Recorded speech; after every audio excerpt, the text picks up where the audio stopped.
What's happening, guys? It's Mac from Cryptstore, and today I have another amazing update for you all. TERRA has come out with a new proposal, Do Kwon, I should say, and it looks like it's a little bit better than the last one, so I'm gonna go ahead and talk about it, and you guys let me know what you guys think about the new proposal in the comments below. And as usual, if you like this channel and you want to see and get the most up-to-date, amazing DeFi news, be sure to subscribe and hit that notification bell below. Let's go ahead and jump right into today's update. Here we have Do Kwon, the Terra ecosystem revival plan number 2, and this is actually taken from the Terra Agora website, so it's pretty easy to get. You just go straight to the Terra website and you can see this recovery plan. Now, Do Kwon, they did have a recovery plan number 1. It didn't go over very well. I believe that they were trying to fork the chain, and they're still trying to fork the chain and basically pay out UST stakers as well as Terra Luna stakers. So I'm not sure if that's exactly the best way is to fork the chain. Still don't quite agree with it. It's a lot of extra work, and you can still use the current chain. It's working fine. I don't think that a lot of value was lost, but forking it won't actually add value to it.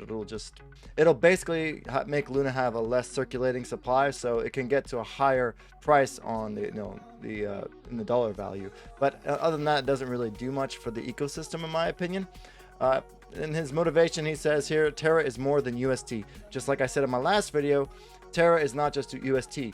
UST was a means to an end, and because UST was such a cool idea, a cool concept, a lot of people jumped into the Terra ecosystem, and it attracted a lot of really good devs, UI developers, as well as backend developers, and it just attracted a lot of really, really great talent to the ecosystem, which is actually where the true value lies for the Terra ecosystem, not in the UST peg like a lot of people seem to be saying. The blockchain was made for people. People were not made for blockchain. You need to remember that when you are going into blockchain technology and going for projects, because cool tech is great, but if it's not built for the people, then what's the point, right? Anyways, while UST has been the central narrative of Terra's growth story over the past year, the distribution of UST has led to the development of one of the strongest developer ecosystems in crypto. And this is true. I mean, if you added the UST, the Terra market cap, as well as Anchor, and all of the other dApps that were built on the Terra ecosystem together, it would have been top, I think, 5. It would have jumped even higher than it was, because the UST combined with Terra alone we're bringing it really, really high. So I think that it was actually under. You look at the Terra ecosystem and you can actually add all the market caps together of all the tokens that were involved in it. It's actually places it extremely high on the market cap, right up there next to Ethereum.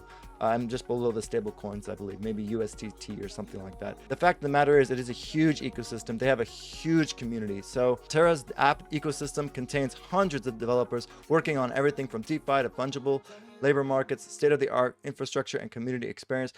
UST and Terra was listed on almost every single DEX that I could find. I couldn't find a single DEX that they weren't listed on. They have connections really deep within all of the blockchain ecosystems. So yeah, Terra Station has a large install base with over 1 million users across the world. That is a crazy amount of users, okay? 1 million users, that is almost close to becoming mainstream. Once we get up to like 20 million users, that means that, crypto has finally made it, I think. But even 1 million users, this is the step in the right direction, so it's definitely worth saving this project. Although distressed, strong brand recognition, and a name that almost everyone in the world has heard about.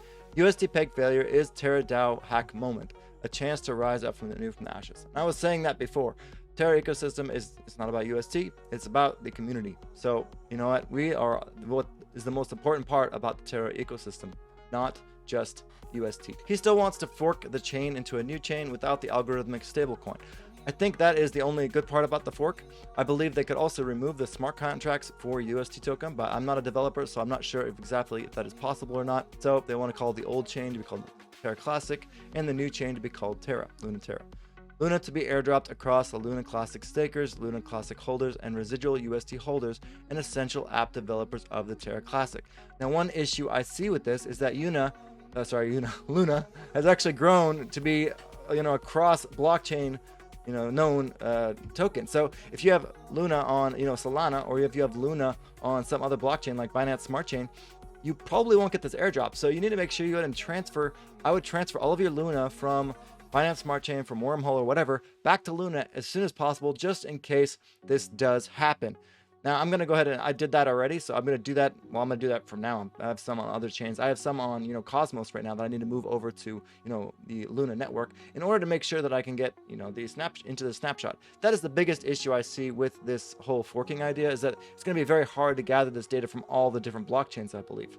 So if they're going to go ahead and remove the TFL's wallet, and that's one of the foundations of the Terra Luna Foundation, I think. So that's going to be removed from the whitelist for the airdrop. So this makes it a completely community-owned chain. This is very important because I love Do Kwon. He had a really, he had a really great vision. He did not react very well, I believe, to the what do you call it, unpegging of the UST. I believe that it sucks. He took a huge risk personally in actually creating UST. And I feel like we all should have kind of known this. Everyone knows that, DeFi is a very risky place, and you jump into things because you think the tech is cool. But you know what? The tech will sometimes fail. It's a fact of life. And if you jumped into it, you got 100x from $1 or 20 cents, I think Luna started at, to $100. That's a huge amount of money you could have made. But you need to realize that because it went up in that short amount of time, that makes it a very high risk asset. Okay, went up 500x pretty much. And that makes it an extremely risky asset. So you can jump in, make a quick buck, and get out, or you can stay in and try and be part of the community. I think those are both good options. But at the same time, you have to realize this is a very risky ecosystem, and all blockchain is a very risky, place to go be in right now. It's a still tulip market. There's no actual everyday product you can use that's tangible with your fingers right now, right? So you just have to realize that this is all for the tech. All right. What else we got here? Allocation, a large portion of the token distribution to, let's see. Allocate a large portion of the token distribution, providing emergency runway for existing TerraDApp developers, align the interests of devs with the long-term success of the ecosystem. They'll pay out Terra Luna developers so that they can go ahead and stay on the Terra Luna ecosystem and not have to move over to another ecosystem to find a new job. I did see a few huge names kind of jumping over from the traditional DeFi or centralized finance industry to Terra Luna just to help out with this, just to see Luna crash a couple months later. So it's very important that they go ahead and incentivize these people, these really great minds, to go ahead and stay on the Luna Terra ecosystem. So this makes sense to me. Now, there are several essential apps that must exist in every Web3 ecosystem. I mean, this is true. Infrastructure, DEX, Explorer, payments.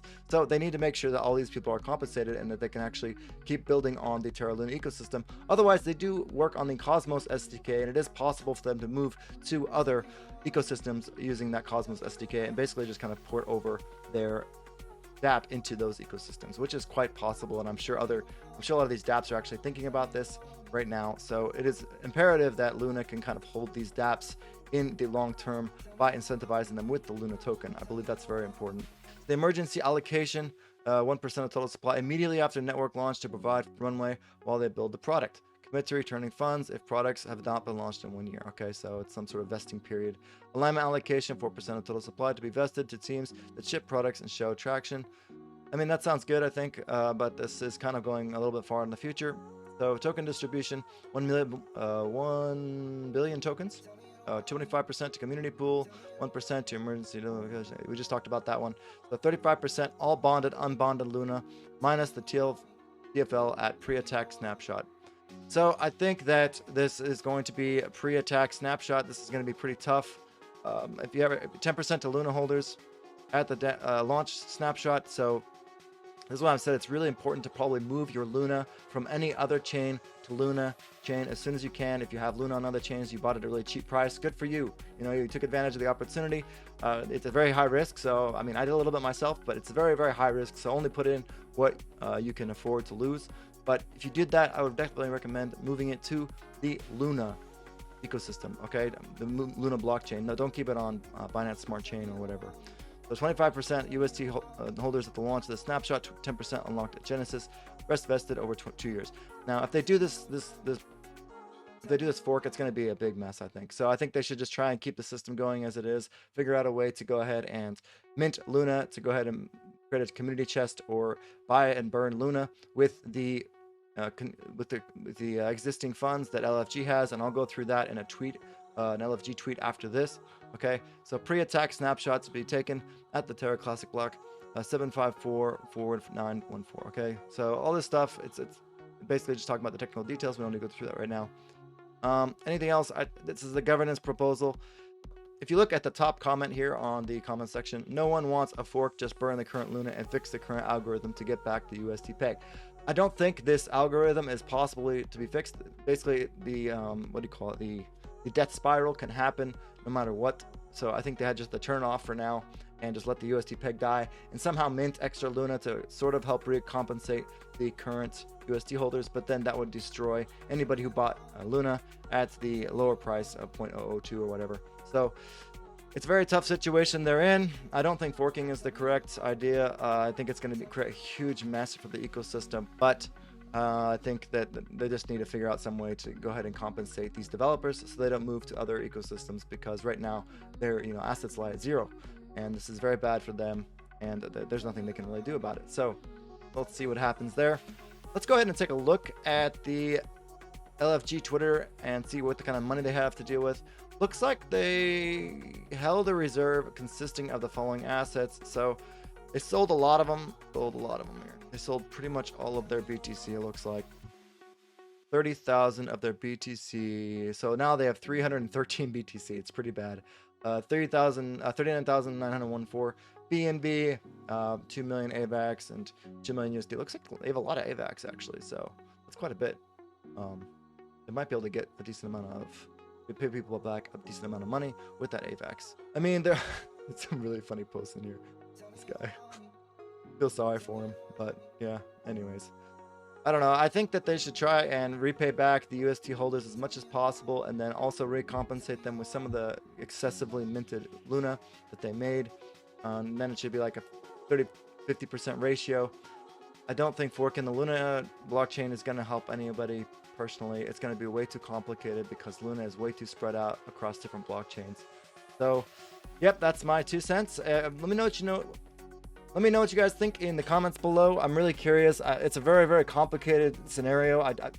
It's hard to kind of judge what is the best plan of action for right now, especially with Do Kwon having to get sent to court, and honestly he could be arrested for this kind of thing. It's a lot of money that people lost. He's going to have a huge lawsuit against him. So basically all there's left to do is hand this over to the community, but we have to do this in a fashion so that basically we get the keys and everything like set up before he goes to jail. And I'm not saying he's going to jail, and I hope he doesn't go to jail. He did take a big risk, and I believe that's a lot of people lost a lot of money, but I don't think that he made a ton of money. I mean, he made a lot of money off of this, but he's living in an apartment, in Seoul or whatever. I don't know, in Korea. I don't know what his financial situation is, but it doesn't sound like he's living in extreme extravagance comparatively to the amount of money he should have actually probably made since he is the kind of founder of Luna. So let me know what you guys think in the comments. Really appreciate any of your opinions. Personally, I'm trying to gauge my own feelings as well as my own options in this market. What's going to happen? I do love the Terra DApp ecosystem, and I want it to survive, but I don't know what the best plan of action is. I do believe if they go ahead and do too much too fast, that it could fall apart very easily. So I think they need to act very precisely, make sure they get a majority opinion, and make sure it's carried out properly, and that there's no bugs that actually get implemented when this fork happens, or when they decide to start compensating devs in through some other means. Anyways, thank you guys for viewing, and I will see you guys all in the next episode. Have a great day, everybody. Peace out.